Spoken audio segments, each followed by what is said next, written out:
From the halls of Montezuma to the shores of Tripoli, we fight our country's battles in the air, on land and sea.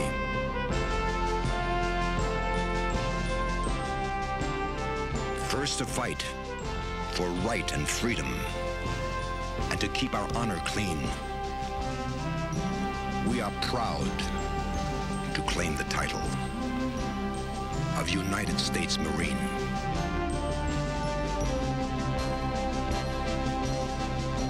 On November 10th, 1775, a few young Americans got together, and they were called Marines.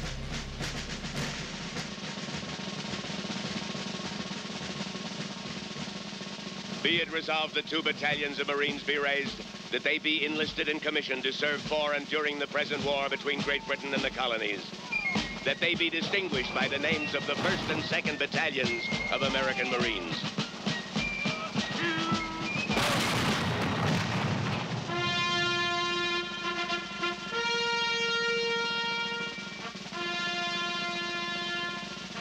These were the men called Marines. One whose words you will hear was Captain John W. Thomason. The time was 1918. The place, France. But what John Thomason wrote about his Marine comrades speaks for every man who has worn the uniform, from 1775 to today.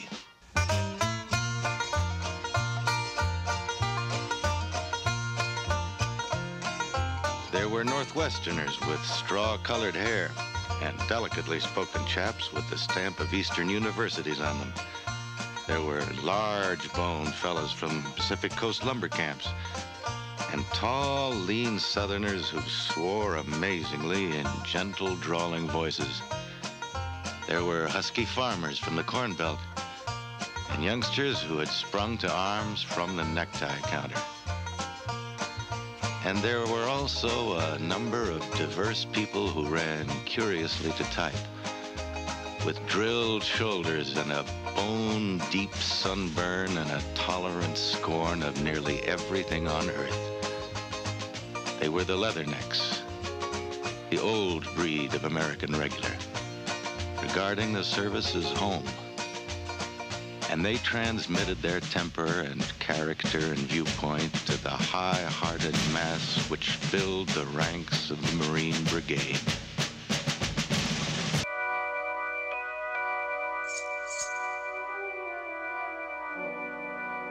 There is nothing particularly glorious about sweaty fellows going along to fight.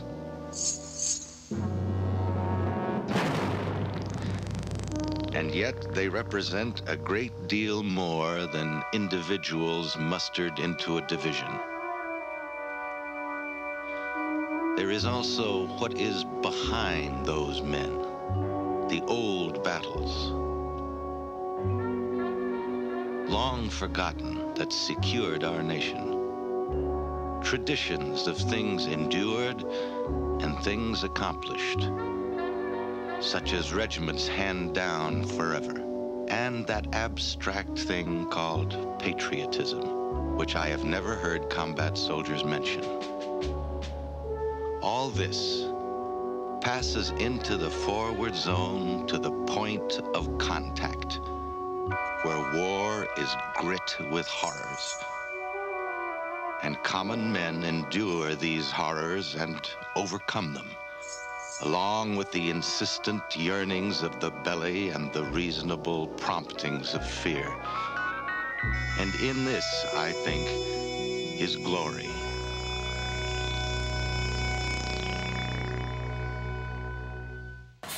What John Thomason described so long ago is alive today. The same iron character of the old Corps is still being passed on by dedicated drill instructors. Do you understand that? Yes, sir. Get my boss now. Every effort to train you, even after some of you have given up on yourself. Now, platoon 3049. They teach determination and commitment. This is where Marine team spirit begins. Taking you alive will give you the ability to subdue your opponent without using deadly force.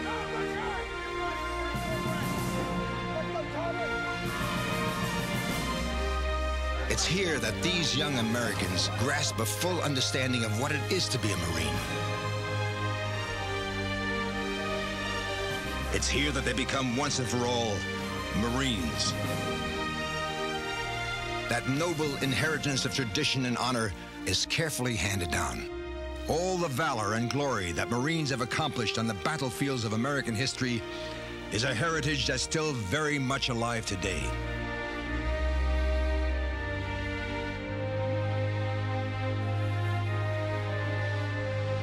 The Marine, physically tough enough and mentally strong enough to withstand the ugly violence and terrors of war.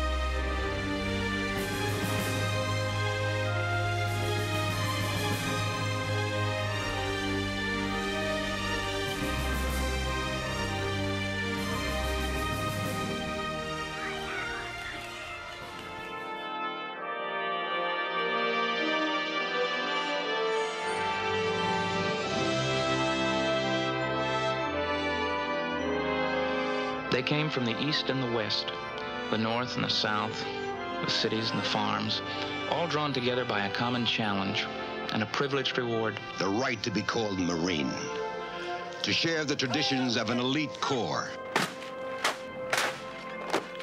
And so it is today, as it was in the past. The Marine, still willing to fight against what seems to be insurmountable odds.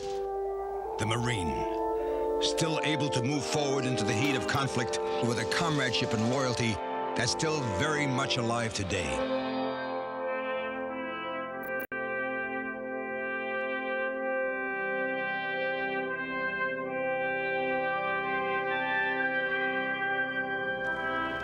That fiery spirit and pride still burns through in the minds and hearts of Marines.